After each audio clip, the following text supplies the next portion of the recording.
government confirms 14 new coronavirus cases, bringing the tally to 46. 3 killed by floods at Ulongoni B in Dar es Salaam.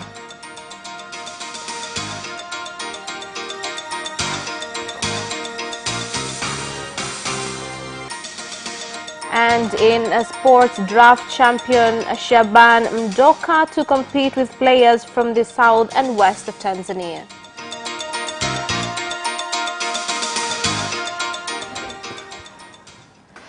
Good evening, this is Capital News at 9:30. My name is Khadija Zimbwe. First, the national news.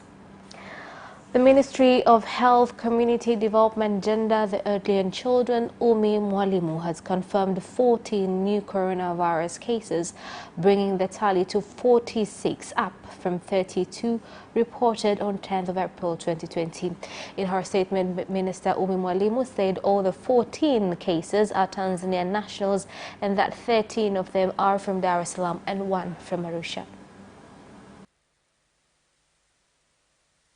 Tarehe 10 mwezi wa 4 tulitoa taarifa ya uwepo wa wagonjwa 32. Kwa hiyo na ndani ya siku mbili hizi tumepata wagonjwa wapya 14. On 10th of April, we released information on 32 coronavirus cases, where within these 2 days we have received new 14 cases of coronavirus, making a total of 46 patients who were tested positive of COVID-19. From 46 cases, we still have 3 deaths so far and 7 patients who have been discharged, while the rest of patients are doing well with medications. The Minister of Health in Zanzibar, Hamad Rashid Mohammed, has announced 3 new coronavirus cases in the Isles, saying 2 of the 12 patients have been discharged after recovering from the virus. Minister Hamad Rashid Mohammed said that all the new cases are Tanzanian and had no history of traveling out of the country. The number of new coronavirus cases are both Tanzanians. The first one is a man of 30 years from Mwanakwerekwe who was reported on 10th of April 2020. This patient was close to one of the previous patients who were admitted at Kidimni. The second patient is a woman aged 22, a resident of Jangombe, who was reported on 8th of April due to high fever, dry cough, and was tested positive for coronavirus. The third patient was a man aged 19, resident from Bungwe, Sweden, was reported on 10th of April and was found positive of coronavirus. Mkazi wa Bimbusudi aliripotiwa kwa tarehe 10 Aprili akiwa na homa kali na kikohozi, na baada ya kuchukuliwa kipimo naye alionekana kuwa ana maambukizi. 3 people were killed by floods when trying to cross River Msimbazi on Ulongoni B bridge, Gongo Lamboto Ward, Dar es Salaam. The flooded river destroyed the bridge, inconveniencing many residents who had to pay to be carried on the backs of youth to cross over from one side to the other.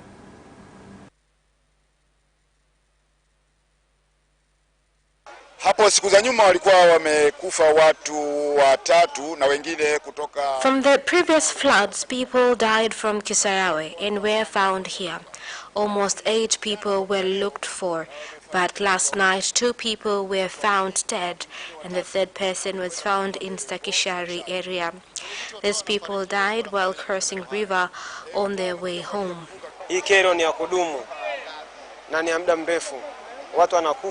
This problem has been happening for a while now. People are dying.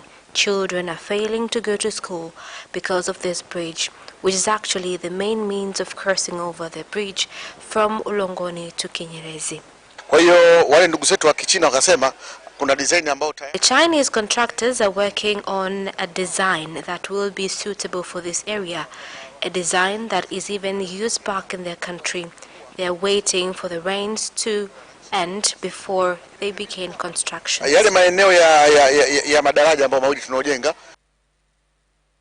There has been a significant awareness among communities in Dar es Salaam on preventative measures against the coronavirus due to public education being issued by the government through the Ministry of Health institution and civil society organizations. A survey in various areas of the city has shown that many people are adhering to health guidelines against the coronavirus. Jitihada zipo, tunajizuia kweli kama alihalisia unavyoona madukani mote There are several efforts that we are taking as traders to keep ourselves and our customers safe. As you can see, in all shops there are buckets of water and soap and sanitizers. The only worry is that of a distance. Unavyojua taarifa tunazopata kutoka kwa wenye dhamana. Following directives that are given by the Minister of Health as well as the Prime Minister, people should take the directives given seriously, especially on matters of social gatherings. The only safe thing to do right now is to stay at home and follow up on news regarding the pandemic. More than 1,600 residents of Loya and Kizengi wards of Uyui District, Tabora region have become homeless after their homes were destroyed by rain which flooded Nkwala River into their homes. The flood victims are now being sheltered in schools, village government offices and with Good Samaritans. Village government have found land for those who have been affected by floods. The land will be given to them for free. So far, 30 plots have been handed over to some of flood victims, and the exercise is ongoing. Pamoja na maafa haya, yapo maelekezo yalitolewa. Apart from directives that have already been given before, there are laws that require citizens to build settlements on proper conditions, including rightful place of building the house as well as the quality of houses. The law has punishments for those who will go against the sections, which include fine of 50,000 shillings or imprisonment of 6 months or both. Jela miezi 6 au kapigwa faini shilingi 50,000 au vyote kwa pamoja. Morogoro Region Commissioner has directed the arrest of 4 executives who include 3 village executive officers in Kilosa District, Morogoro Region following allegations of embezzlement of funds and abuse of power.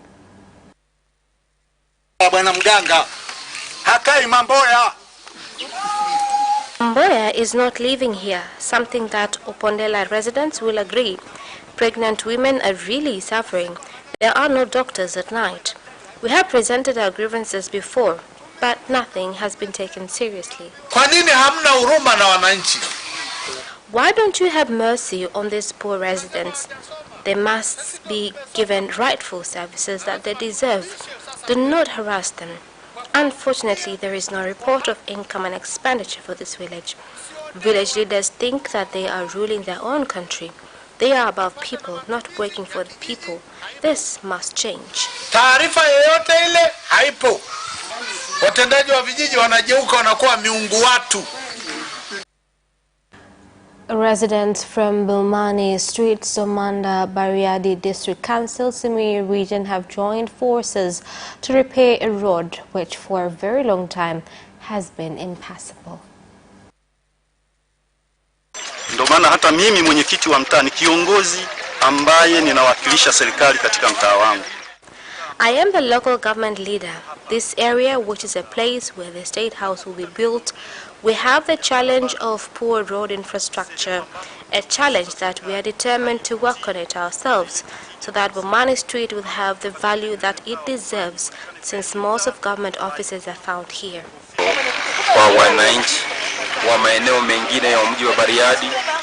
My call to residents of Bariadi is not leave the responsibility of road constructions to the government alone, since the government has major challenges to deal with, making citizens to volunteer themselves in bringing development to their districts.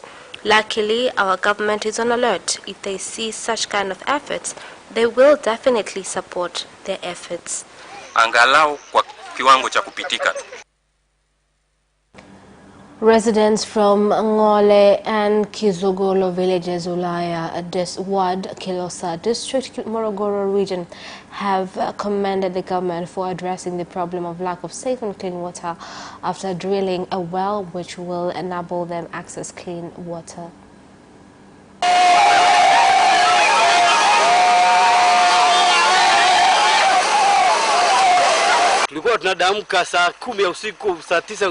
We used to wake up at 3 a.m. ready to look for water in wells that we used to share with animals and insects.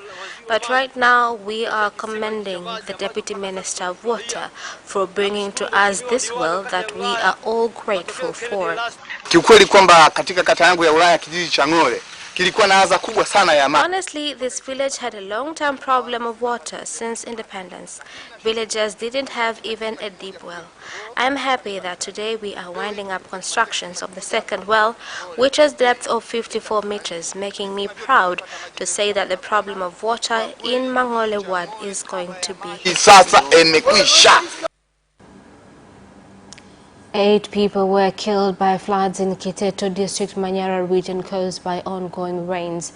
The statistics were given by Kiteto District Commissioner Tumaini Magesa, who has directed residents in flood-prone areas to move to safer areas. Ambao wanaonekana kabisa kwenye kumbukumbu zetu wamekwenda na maji. Kuna wakati watu wengine wameenda na maji, mtu na mke wake. According to our data, there are several deaths that have been caused by floods. Many families have lost their loved ones. People must take measures to remain safe in this rain season so that we could together save lives of people and properties. Maybe they thought that the rain was not that heavy and decided to cross over. I think what is important is for our infrastructures to be renewed. And the director of People with Albinism, Lake Zone Region, and a member of the executive committee of the association, Josephat Tona, has been killed in a road accident in Mwanza. The police commander of Mwanza region, Jumanne Muliro, has confirmed the report. And that is the end of national news. International news follows next.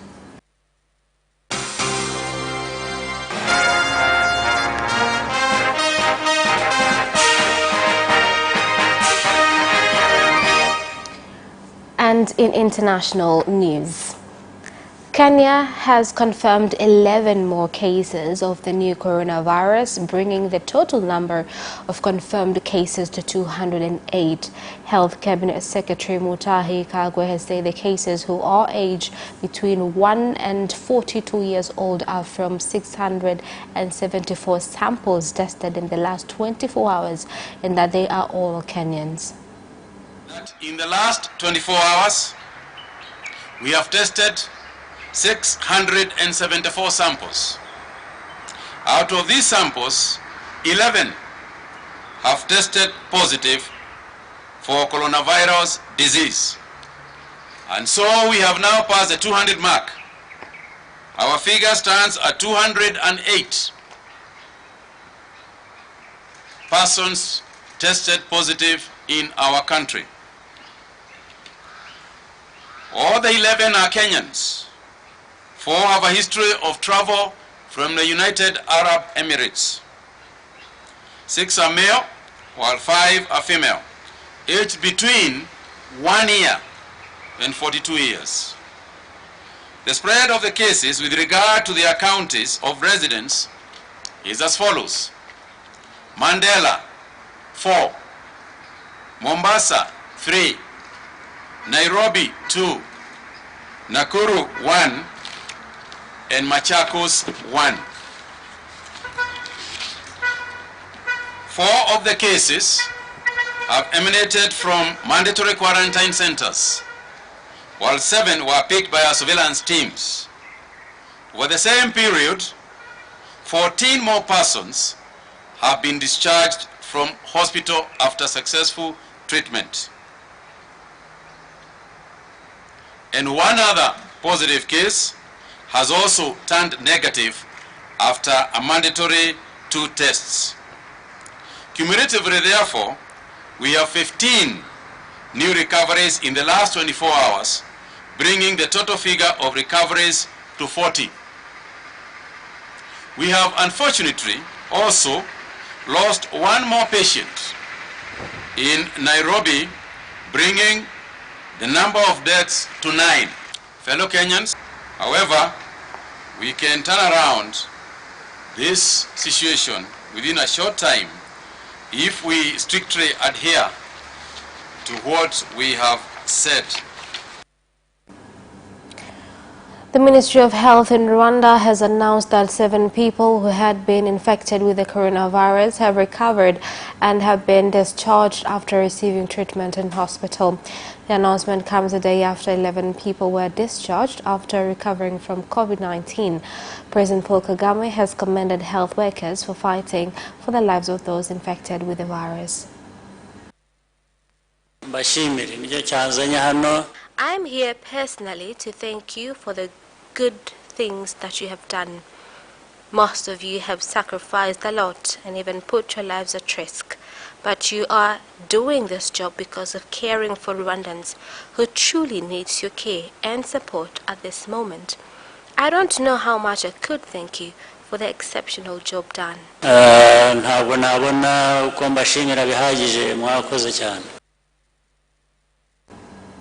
And the Democratic Republic of Congo has recorded a second case in days in the eastern city of Beni, following more than 7 weeks without a new case. The outbreak has killed more than 2,200 people since August 2018 in an area of the country affected by militia violence.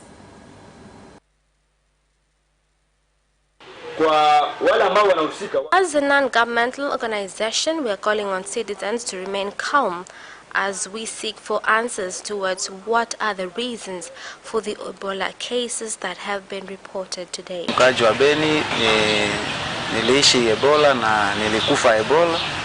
I was a victim of Ebola, but now I am fine and continue with my life. Ebola is indeed a very dangerous disease. Many people died from the virus. And that is the end of international news. Sports news follows next. Away first time, good start from Bolt. Bolt leading a moment and going away. Gay trying to go with him and he's being dragged through the second place, but he's going to win it by 2 meters. Away first time, good start from Bolt. Bolt leading a moment and going away. Gay trying to go with him and he's being dragged through the second place, but he's going to win it by 2 meters.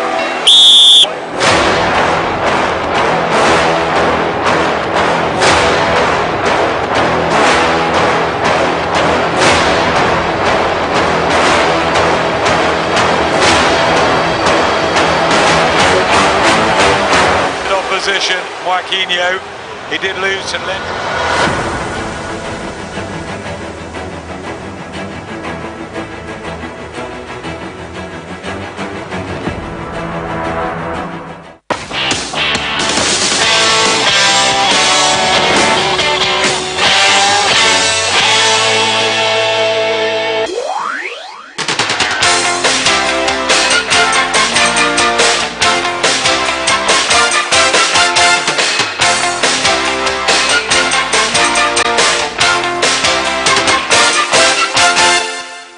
Welcome back, and in sports news tonight. Draft champion Shaban Mdoka will now compete with players from the south and west of Tanzania after defeating Arusha and Kilimanjaro champions. Ronaldo